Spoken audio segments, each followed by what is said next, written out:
Chapter 14 The Old Door. The summer I was 9 years old, Grandma and I took a trip. It was a particularly exciting trip because we were going north to visit Grandma's old home. Of course, it wouldn't be the same log cabin that she had lived in when the Indians came to visit. Even though it was the farmhouse and I remembered all the stories about it, everything might not look the same. "Remember," said Grandma, "it won't be just as I've described it. Your Uncle Roy doesn't have any animals now, only the orchard. But a lot of things will be the same." I was not disappointed. The trees along the lane were tall and made a green canopy for us to ride under.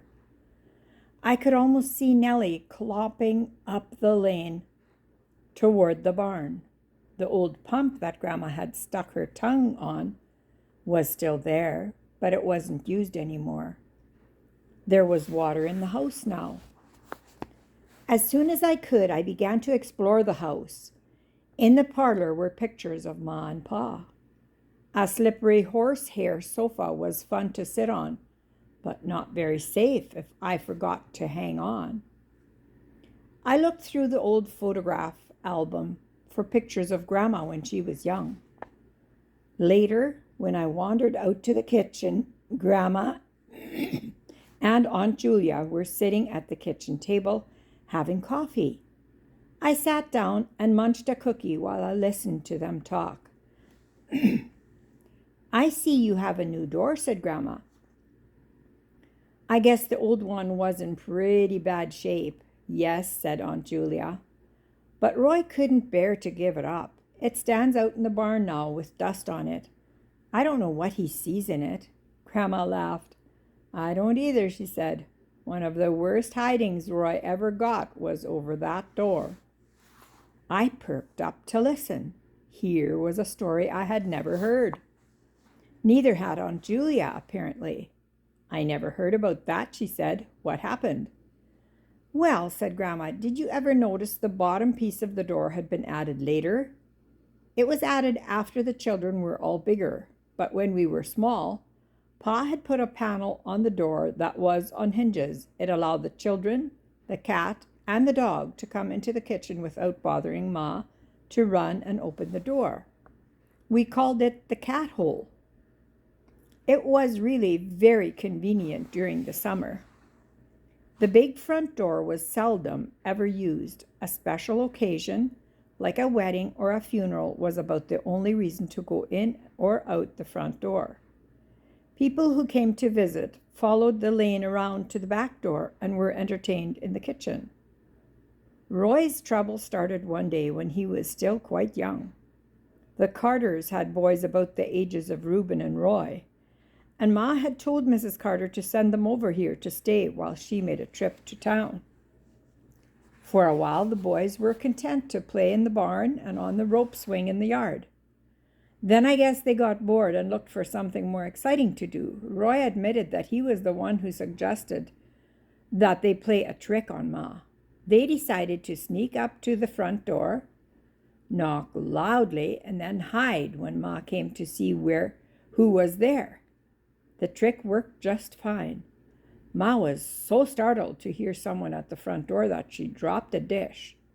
She grabbed her fresh apron from the hook and dashed through the house to see who it could be. Of course, there was no one there. Ma was puzzled. She was sure the knock had been on the front door. She stood looking a moment, then returned to the kitchen. As she was cleaning up the broken dish, the knock sounded again. Maybe, she thought, whoever it was thought I wasn't coming and started around the house. I'd better go see. So Ma ran through the house again to open the front door. Of course, no one was there. This time, though, she caught sight of a shirt she recognized. "Those boys are trying to play a joke on me," she said to herself. "Well, they won't catch me again." Ma went back to work. the boys decided they had worn that trick out and went to the creek to play. Shortly before dinner time, Ma heard a knock on the front door again. "Those boys," she muttered. "There they are again. I'll just ignore them." She continued with preparation for dinner, but the knock sounded again, louder this time. "Boys," Ma called, "I know your tricks. You go on and play. If you want to come in, come to the back door." There was a pause. Then the knocking began again. Ma was annoyed. They had played around long enough, she thought. "Did you hear me?" she called loudly. "You go around to the back and come in the cat hole." The knocking stopped. All was quiet for a few moments. Then Ma heard a gentle voice at the back door. "Sister Odell," said the voice. "I'm the new minister. Apparently I called at the wrong door. I'm a little large to come through the cat hole, but I'll try if you like." Ma dropped another dish and hurried to open the door. "Oh my," she said, "I'm so sorry. I thought it was the boys again with their tricks. My, oh my, what a terrible thing to do." "That's all right," laughed the minister. "I don't mind at all. I know how boys are, and I know how one is going to be this afternoon," Ma thought grimly. "He'll wish he'd never seen that front door." The minister stayed to dinner, and we all enjoyed his visit, but when he and the Carter boys had left, Roy got a tanning from Ma that he didn't forget for some time. Grandma and Aunt Julia laughed heartily at the memory, and I ran off to find Uncle Roy. I wanted to see if he remembered that day. He did, of course, and laughed loudly. "It's funny now," he said, rubbing the seat of his overalls, "but Ma had a lot of strength in that little arm of hers. I laughed out the other side of my mouth that day." In the barn, the dusty old door stood against the wall. It had been a lot of coming and had seen a lot of coming and going. If only it could tell stories, too.